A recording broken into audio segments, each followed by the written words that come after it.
성경에서 알려주지 않는 내용을 우리가 모른다고 해서 성경에 나타난 하나님의 뜻을 발견하는 데는 아무런 문제가 없습니다. 성경은요, 의도를 가진 책입니다. 역사책도 과학책도 아니라고 지난 시간에 말씀드렸죠. 그러니까 성경을 볼 때는요, 우리가 과학책을 우리가 궁금증을 풀기 위해서 보거나 역사책을 우리가 좀 공부하기 위해서 보는 것이지만, 성경엔 의도가 있기 때문에 우리가 궁금해하는 것에 집중할 게 아니라 성경이 말씀하시는 것에 집중해야 합니다. 하나님은 어떤 분이신지, 하나님이 우리를 얼마나 사랑하시는지, 어떻게 하나님의 말씀대로 살아야 하는지를 우리가 봐야 합니다. 오늘 7절 말씀에 하나님이 한탄하시면서 근심하시면서 하신 말씀이 있습니다. 내가 창조한 사람을 내가 지면에서 쓸어버리되 사람으로부터 가축과 기는 것과 공중의 새까지 그리하리니 이는 내가 그것들을 지었음을 한탄합니다. 도대체 사람들이 어떻게 살았길래, 어떤 모습으로 살았길래 하나님이 이렇게까지 말씀하실까요? 오늘 말씀의 사람들의 모습을 보면 자기 좋을 대로 살아갑니다. 하나님께서는 인간을 창조하실 때 이렇게 창조하셨습니다. 남자와 여자를 창조하셔서 둘이 만나서 부모를 떠나 한 몸을 이룬다. 이게 창조 질서입니다. 그런데 그렇게 한 몸을 이룬 그 부부를 하나님이 뭐라고 얘기하시냐면 하나님이 짝지어 주셨다라고 이야기하십니다. 그런데 오늘 본문에 하나님의 아들들이 사람의 딸들의 아름다움을 보고요, 그 겉모습을 보고 자기들이 좋아하는 모든 여자를 아내로 삼았습니다. 하나님의 창조 질서 관심이 없습니다. 하나님이 나에게 짝지어 주셨다 관심이 없습니다. 부부가 되는 것이 하나님이 우리를 짝지어 주셨다라기보다는 내가 힘 있고 능력이 있고 저 여인이 아름다우니까 내 아내로 소유하겠다라는 성적 욕망과 쾌락만이 그들 마음 가운데 있는 겁니다. 누구는 없어요?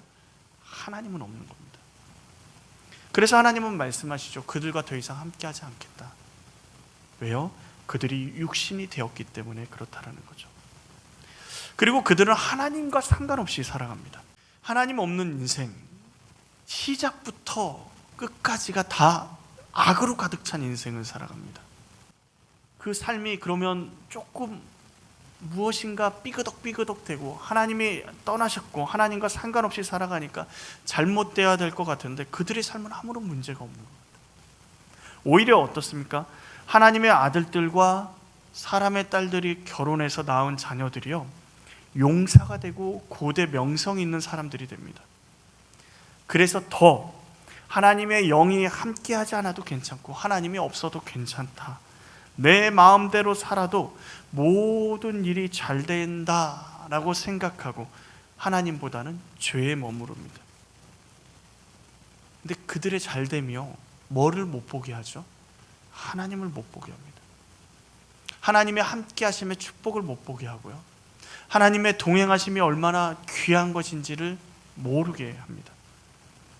다른 말로 말하면 죄 가운데, 악 가운데 살아가는 그들을 하나님은요, 내버려 두시고 그들이 잘 살아가게 하심으로 심판을 이미 시작하셨습니다. 계획부터가 악하대요. 항상 악하다고 얘기합니다. 항상 악해요. 모든 게 다 잘 되니까 악하죠. 그런데 문제는 뭐예요? 그들에게 해결되지 않는 문제가 있습니다. 모든 인생 가운데 해결되지 않는 문제가 있어요. 뭐죠? 죽음이라는 문제입니다. 자녀들이 잘 되고 막 영웅으로 추앙받고 뭐만 손댔다면 대박이 터지는 그런 인생을 살아가는데, 그래서 나는 하나님 없어도 괜찮다고 생각하고 살아가는데 인생의 마지막 순간에 뭐를 맞닥뜨립니까? 죽음이라는 것을 맞닥뜨리게 됩니다. 아, 죽음이 있었지. 해결되지 않는 이 문제가 있었지. 그때는 이미 늦어버린 것이죠. 근데 그들의 그런 죄를 짓고 즐거워하고 좋아하는 그 모습을 하나님이 한탄하십니다. 한탄하다는 이 말을 원어적인 의미로 살펴보면 슬퍼하고 애도하신다라는 거예요.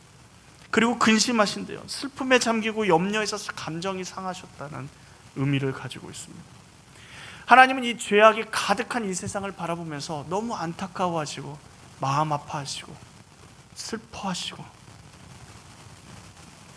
그런데 하나님의 결론은 뭐죠? 지면에서 모두 쓸어버리겠다라는 게 결론입니다. 심판이 결론이에요. 악으로만 가득 차 있는 이 세상 고쳐서 쓸 수도 없을 것 같다라는 것이죠. 다 쓸어버리고 다시 시작해야 되겠다라는 것입니다.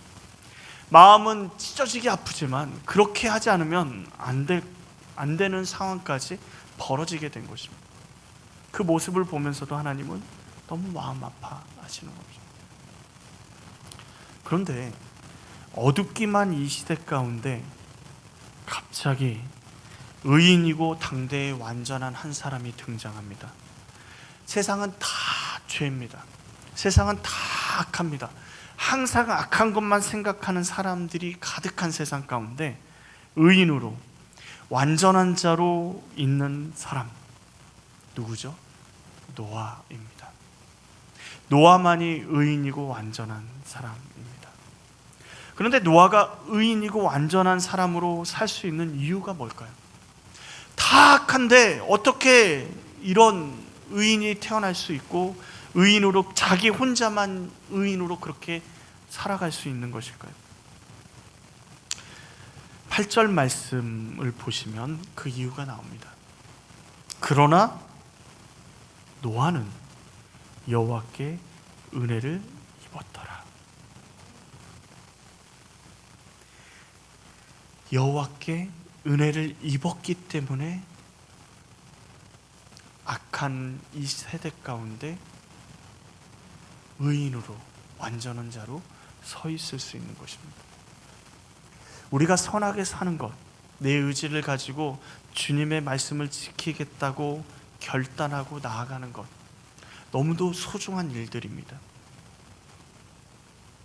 그런데 뭐가 먼저입니까? 은혜가 먼저입니다. 노아가 하나님의 은혜를 입었기에 의인이 될 수 있었고 완전한 자로 하나님 앞에 서 있을 수 있는 것입니다. 그런데 은혜를 어떻게 입습니까? 하나님이 이 세상 모든 사람에게 은혜를 베푸십니다. 믿으십니까? 동일하게 베푸십니다. 그런데 어떤 사람은요, 그 은혜를 엄청나게 받아 누리는 사람이 있는가 보면 어떤 사람은 하나님과 전혀 상관없이 살아가는 사람들이 있습니다. 하나님은 공평하신 분이셔서 가난한 사람이나 부한 사람이나 뛰어난 사람이나 능력 있는 사람이나 모든 사람에게 동일한 은혜를 베푸십니다. 근데 어떤 사람은 뭐라 그러냐면 하나님이 나에게 특별한 은혜를 베푸셨다 그래요. 하나님이 나에게 특별한 사랑을 베푸셨다고 고백합니다. 어떻게 그럴 수 있는 건가요? 오늘 8절 말씀을요, 원어를 직역을 하면요, 노아는 여호와의 눈에서 은혜를 찾았다라고 이야기합니다. 그러니까 하나님이 은혜를 베푸시는데 노아만이 하나님의 은혜를 찾았다라는 것입니다. 노아는 자신에게 부어진 하나님의 은혜를 찾고 발견했습니다. 거기서부터 놀라운 역사가 시작되는 겁니다. 우리에게 하나님이 베풀어 주신 은혜가 있습니다. 각자마다 모양이 다 다른 것처럼 보입니다. 그런데 그 은혜가 달라 보이는 이유가 뭘까요? 다른 이유가 뭘까요? 우리가 그 은혜를 얼마나 찾느냐에 따라 달라 보이는 겁니다. 얼마나 많이 받고 누리느냐에 따라 달라 보이는 겁니다. 하나님은 우리에게 은혜를 베푸십니다. 노아처럼 주의 은혜를 찾고 그 은혜를 우리가 누릴 때 하나님의 놀라운 은혜가 우리 가운데 베풀어지고 우리의 삶을 이끌어가기 시작하는 것입니다. 세상이 죄악이 가득하고 노아만 의인입니다. 이 의인은 하나님의 율법을 지켜 악을 행하지 않는 자를 가리키는 말인데, 이 죄악이 상식인 시대에 마음의 계획과 생각도 다 악한 이 시대에 어떻게 하나님의 말씀을 지키며 악을 거부할 수 있었을까요? 하나님의 은혜를 알았기 때문에 그래요. 의인이 되려고 하면 되어야지만 구원받고 복을 받는다라고 이야기를 하면요, 우리는 구원받고 복을 받지 못할 겁니다. 우리가 의인으로 살려고 하고 하나님의 말씀대로 살려고 하고 말씀에 순종하며 살려고 하는 이유가 무엇입니까? 악에서 떠나서 살려고 하는 이유가 뭘까요? 왜 리딩 지저스 하자 그러면서 말씀을 읽자고 이야기하는 이유, 하나님의 말씀을 묵상해야 된다고 하고 기도해야 된다고 하는 이유가 뭘까요? 구원받기 위해서요? 복받기 위해서요? 아니요, 하나님의 은혜를 받았기 때문입니다. 노아도 우리도요, 의인이라고 불릴 수 있는 것조차도 하나님의 은혜라고 고백할 수밖에 없습니다. 노아를 완전한 자라고 이야기합니다. 완전한 자는요, 하나님을 기쁘시게 하려고 자신의 전력을 다해서, 전 인생을 다해서 열심히 노력하는 것을 한결같이 하는 사람입니다. 그런데 하나님을 기뻐하시는, 하나님을 기쁘게 하려고 하는 이유가 뭘까요? 자신에게 부어진 은혜가 너무 크기 때문입니다. 그런데 하나님을 기쁘시게 하는 게 쉽지 않아요. 왜요? 악이 가득한 이 세상 가운데 하나님을 기쁘시게 한다는 것은 어쩌면 우리 가운데 불편함과 불리익과 손해를 감수해야 된다는 의미이기 때문에 그렇습니다. 그런데 놀랍게도 노아는 주님의 주신 그 은혜를 입었기에 그 모든 어려움들을 감수합니다. 노아만 은혜를 입었습니까? 우리는 어떠신가요? 하나님이 깨닫지 못하니까 예수님을 보내셔서 구체적으로 보여주시고 우리의 눈높이에 하나님의 은혜를 우리가 볼 수 있게 하셨습니다. 그럼에도 불구하고 우리는 그 은혜를 얼마나 누리고 살아가나요? 노아가 의인이 되고 완전한 자가 될 수 있었던 이유는 9절 말씀 하반절에 나옵니다. 그는 하나님과 동행하였으며. 노아 전에 하나님과 동행했던 사람이 있습니다. 누구죠? 에녹입니다. 에녹은 365년을 살다가 하나님이 데려가셨습니다. 데려가셨다라는 것을 죽음으로 해석하시는 분도 계시지만, 데려가셨다라는 것은 대부분 죽음을 경험하지 않고 하나님의 나라에 들어갔다라고 이야기합니다. 무슨 말이죠? 죽음을 경험해야 될 사람이요, 하나님과 동행함으로 생명으로 옮겨졌다라는 것입니다.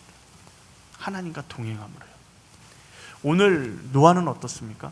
하나님과 동행함으로요, 이 세상이 전부 다 하나님이 쓸어버리시겠다고 하시는 그 죽음의 심판의 한가운데서 생명으로 그의 생명이, 그의 삶이 옮겨졌습니다. 노아의 가족만, 노아의 방주에 타고 있는 그 동물들만 살아남을 수 있었습니다. 그러면 하나님과 동행하면 좀 우리의 삶이 좀 특별해져야 될 것 같지 않으세요? 계속 승승장구해서 승진해서 세상의 권력 그리고 세상의 부귀영화를 손에 쥐고 하나님의 말씀을 전하는 그런 사람이 되어야 될 것 같은데, 에녹과 노아의 자녀들은요, 특별하지가 않아요. 오히려 가인의 자녀들은요, 수금을 타는 자의 조상이 나오고요, 두발가인처럼 어떻게 해요? 쇠를 다루는 사람의 조상이 나와요. 그런단 말이죠.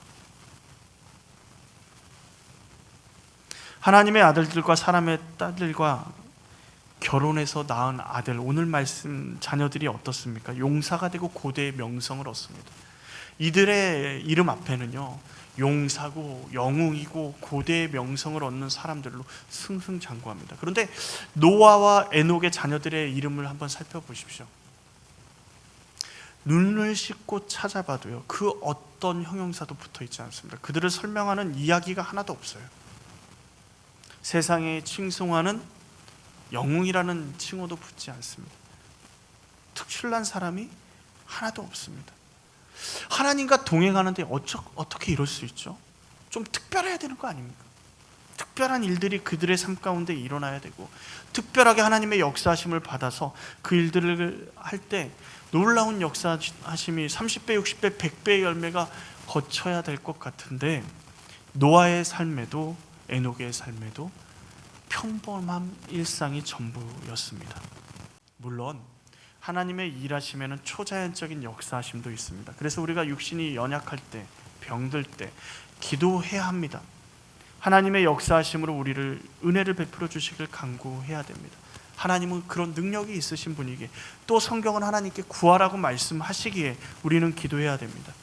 그런데 하나님이 그렇게 초자연적으로 역사하시는 그 일들은 어떻게 보면 극소수에 불과합니다. 그래서 사람들이 이렇게 얘기하죠. 당당하게 우리에게 얘기합니다. 예수 믿으면 돈이 나오냐 떡이 나오냐 라고 이야기합니다. 그러나 우리는 자신 있게 말할 수 있습니다. 예수를 믿으면 생명을 얻습니다. 죽음의 삶에서 영생의 삶을 살아가게 됩니다. 세상 사람들은 죽음을 향해 가면서 자신이 어디를 향해 가는지 알지 못하지만, 우리는 예수님과 함께 생명의 삶을 살아가게 되는 것입니다. 평범하지만, 아무것도 가진 것이 없어 보이지만 영생의 삶을 살아가게 되는 것입니다. 놀랍게도요, 하나님과 동행하는 노아, 하나님과 동행했던 에녹은 그 삶이 정말 평범하게 그지없는 그 삶이 하나님 나라에서는 비교할 수 없는 영광을 누린다라는 것입니다. 우리의 삶도 마찬가지입니다. 정말 평범할 것, 아무리 눈을 씻고 찾아봐도 내게 주어진 달란트는 어디 있는가? 성경에 보니까 1달란트 받은 사람이 있는데 도대체 내 달란트는 어디 있는가 찾아봐도 달란트가 없는 것처럼 보일 때가 있지 않으신가요? 저희 아버지는 손재주가 되게 좋으셔서, 그러니까 제가 어렸을 때여서 그렇게 느꼈는지 모르지만 뭐를 다 잘 고치시고 잘 만지십니다. 제 막내 동생이 또 그런 걸 또 잘해요. 그래서 학교 갔다 오면 뭐가 막 분해되어 있다가 이제 저녁쯤 되면 조립되어 있고, 막 이런 일들이 엄청나게 막 물건들을 많이 망가뜨렸죠. 근데 저는 저희 아내도 알 겁니다. 제가 손을 대면 부서집니다. 잘 되던 것도 어떻게 해요? 제가 손을 대면 망가집니다. 손재주가 없어요. 노아의 자손들도 그랬던 것 같아요. 얼마나 위로가 됩니까? 말씀을 묵상하면서 재주가 없는 저를 하나님이 사랑하시고 주님이 동행하시기에 하나님이 나에게 생명을 주셨다라는 게 우리에게 위로가 되지 않습니까? 근데 하나님과 동행하는 사람에게는 분명히 변화가 있습니다. 어떤 변화가 있을까요? 하나님을 언제나 인식하고 살아갑니다. 모든 사람은 은혜와 마찬가지로 하나님과 동행하고 있습니다. 하나님의 우리가 따라갈 수 없는 속성 중에 하나, 전지전능 말고 무소부재하신 하나님 들어보셨죠? 무소부재하신 하나님은 어디죠? 무슨 하나님이죠? 어디나 계시지 않는 곳이 없다. 그래서 우리 중고등부 아이들에게 물어봤어요. 화장실에서 볼일 보고 있을 때 하나님이 계실까 안 계실까? 좀 껄끄럽지만 그때도 하나님이 계시다라는 거죠. 그런데 어떤 사람은요, 하나님, 무소부재하신 하나님, 어느 곳에나 계시는 그 하나님, 그들 하나님과 함께하지 않는다라고 얘기합니다. 그리고 우리도요, 모든 사람이 하나님과 동행하며 살아가지는 않는다라고 얘기합니다. 왜요? 하나님은 어디나 계신데요? 여러분, 초등학교 때 동창들 기억나십니까? 다 내 동창이니까 친구입니까? 같이 함께 동행하는 중마고의 친구들은 한두 명 소수일 겁니다. 그들이 전부 다 우리와 함께 인생을 했다고 이야기하지 않습니다. 동행한다라는 말은, 하나님과 동행한다라는 말은 하나님과의 지속적인 교제와 우리의 삶 가운데 하나님을 인정해 드린다라는 라는 의미를 포함하고 있는 겁니다. 우리의 일상, 아무것도 아닌 것 같은 그 일상의 삶 가운데 하나님과 함께 한다라는 것이죠. 또 하나님과 동행한다라는 것은 자연스럽게 하나님을 높이는 삶을 살아간다라는 것입니다. 만약에 여러분과 제가 어디를 같이 둘이서 걸어가고 있는데 친구를 만나면 막 반갑게 인사를 하시겠죠. 야, 어떻게 지내냐 막 인사를 하죠. 근데 제가 옆에서 멀뚱멀뚱 눈을 뜨고 이렇게 뜨고 있으면 뭐라고 얘기하죠? 우리 교회 목사님이야. 지금 어디 가고 있는데. 그러면 그 친구도 소개를 해주죠. 우리가 하나님과 동행을 합니다. 그런데 누군가를 삶의 현장에서 만났습니다. 그럼 우리는 주님과 동행하니까 자연스럽게 뭐가 나와야 되죠? 주님을 소개해야 되겠죠. 우리가 뭐 예수 믿어라, 예수님이 어떤 분이다 이렇게 소개하지 않아도요, 우리의 모습을 보면 자연스럽게 우리와 동행하시는 분이 누군지 사람들이 궁금해해야 하는 것이 당연한 일이죠. 그런데 예수님이 옆에 계시는데 어떻게 소개하시겠습니까? 우리가 지금 창세기를 지금 1월 1일부터 계속해서 묵상해 오는데 창세기 처음이 뭐죠? 태초에 하나님이 천지를 창조하시니라. 천지를 창조하신 하나님이 오늘 우리와 동행하고 계시다는 거예요. 그러면 하나님을 어떻게 소개하실 것 같으세요? 우리의 말로 하나님을 표현할 길이 없어요. 다 하나님에 대해서 어떻게 이야기할 수가 없어요. 그래서 뭐만 할 수 있냐면 우리의 인생으로 설명할 수밖에 없는 거예요. 내가 동행하는 하나님과 동행하는 그 삶으로 보여줄 수밖에 없는 겁니다. 말에는 한계가 있기 때문에. 그리고 또 하나님과 동행한다라는 것은 우리의 삶의 주도권이 넘어갔다라는 거예요. 누구에게요? 하나님께요. 여러분, 천지를 만드신 하나님이 우리와 동행하고 계십니다. 그 말은 무슨 말이죠? 우리가 하나님의 계획에, 그리고 우리의 삶의 주도권이 하나님께 있다라는 것을 고백하고 주님과 동행하기로 결정해야 된다는 겁니다. 그런데 이 세상에 많은 사람들이 순간순간, 우리도 그래요. 저도 그렇습니다. 순간순간 우리의 계획과 일정을 하나님께 컨펌을 해요. 하나님, 지금 이 시간은 안 됩니다. 지금은 안 돼요. 지금은 때가 아닙니다. 지금은 제가 너무 바쁜 시간이 있어요. 하나님, 그 시간은 될 것도 같고 안 될 것도 같은데 아무래도 안 될 것 같습니다 라고 이야기하며 하나님과 동행을 포기합니다. 근데 사람들이 착각하는 게 있어요. 뭐죠? 하나님과 함께하는 것, 동행하는 것은 그리스도인에게 선택사항이 아니라는 거예요. 선택해도 되고 선택하지 않아도 되고 하는 것은 이렇게 해도 상관없고 저렇게 해도 상관없을 때 괜찮은 겁니다. 이쪽이 이익이 있고 이쪽이 불이익이 있는데 불이익을 받아도 이것을 선택해도 그 정도 불이익은 감당할 수 있을 때는 그렇게 선택하는 겁니다. 그런데요, 이쪽으로 가면 죽고요, 이쪽으로 가면 살아요. 그럼 어디를 선택하셔야 돼요? 사는 길을 선택하는 거죠. 하나님과 동행하면요, 죽고 사는 문제입니다. 많이 손해를 보는 것 같아요. 세상을 살면서 하나님과 동행하니까 내 자녀들도 때로는 실패도 하고 때로는 많은 것들을 손해를 보는 것 같아요. 그런데 결론을 보자고요. 하나님과 동행하며 다 쓸려 나가는데, 다 죽어가는데 누구만 삽니까? 노아와 노아의 가족만 삽니다. 다 죽음을 맞이하는데 비 내리기 시작할 때 비 내리네 생각하고 있을 때 하나님은 노아만 살려주십니다. 어떻게 하니까요? 하나님과 동행하니. 하나님과 동행할 수 있는 가장 좋은 방법은 하나님이 누구신지 아는 건데, 하나님이 누구신지를 아는 가장 좋은 방법은 8절에 하나님의 은혜를 아는 겁니다. 우리에게 하나님의 은혜는 뭐죠? 독생자 예수님이 이 땅에 오셔서 십자가에 우리를 위해 달려 죽으신 것입니다. 놀랍게도 노아는 하나님의 명령에 순종합니다. 노아가 명령에 순종했다 22절에 기록되어 있지만, 하나님이 자기에게 명하신 대로 다 준행했다라고 하지만 그 준행한 일이 어마어마합니다. 길이가 135에서 150m, 폭이 25m, 높이가 15m 되는 그 방주를 만드는 일입니다. 그 방주를 120년간 만들어요. 그 방주를 만드는 나무는 하나님이 꼭 집어 지정하셨습니다. 고페르 나무. 그러면 처음에는 나무를 이렇게 구하기가 어느 정도 흔한 나무면 쉽겠지만 점점 어려워지는 거예요.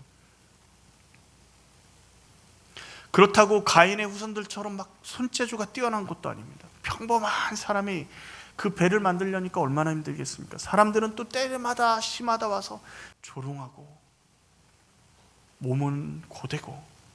그런데 노아는요, 어떤 조건도 달지 않습니다. 하나님의 말씀대로 합니다. 왜요? 하나님이 주신 은혜가 크기 때문에 그렇습니다. 죄악이 만연한 시대를 우리는 동일하게 살아갑니다. 사람들은 말세라고 얘기하고 자신의 이익을 위해서라면 다른 사람이 죽어가든 말든 상관하지 않는, 정말 자신들의 이익만을 위해 살아가는 시대에 살아가고 있습니다. 그런데 놀랍게도 우리는 하나님의 은혜 가운데 있습니다. 어떻게 하냐고요? 지금 예배 드리고 있잖아요. 우리는 하나님을 인정하고 있다는 겁니다. 구원받아 의롭다 칭한 자라 되는 것, 우리가 의롭기 때문에 칭함을 받는 게 아니라 하나님이 우리를 구원하시고 계시다. 그래서 의롭다 칭해 주시고 계십니다. 또 성령님은 세상 끝날까지 우리와 동행하시겠다고 말씀하십니다. 노아의 삶이 위대해 보이고 대단해 보입니다. 그러나 노아같이 살아갈 수 있습니다. 예수님과 동행하고 이 땅 가운데서 주의 말씀대로 살아갈 수 있습니다. 어떤 때요? 우리에게 주신 그 은혜를 누릴 때요. 그 은혜를 누릴 때 우리는 태초부터 우리를 사랑하셔서 우리를 창조하신 하나님과 동행하는 삶을 살아가게 되고, 그 은혜를 붙잡을 때 우리는 하나님께 순종하는 삶을 살아가게 될 줄로 믿습니다. 우리는 평범한 삶을 사는 것처럼 보입니다. 때로는 다른 사람보다 정말 힘들고 어렵게 살아가는 것처럼 보입니다. 그러나 에녹이, 노아가 사망에서 생명으로 옮겨진 것처럼 우리 복음사랑교회 모든 성도들이 사망에서 생명으로 옮겨지는 이 세상의 삶에서 하나님 나라를 살아가는 우리 모두가 될 수 있기를 간절히 원합니다. 그게 어디서부터 시작이라고요?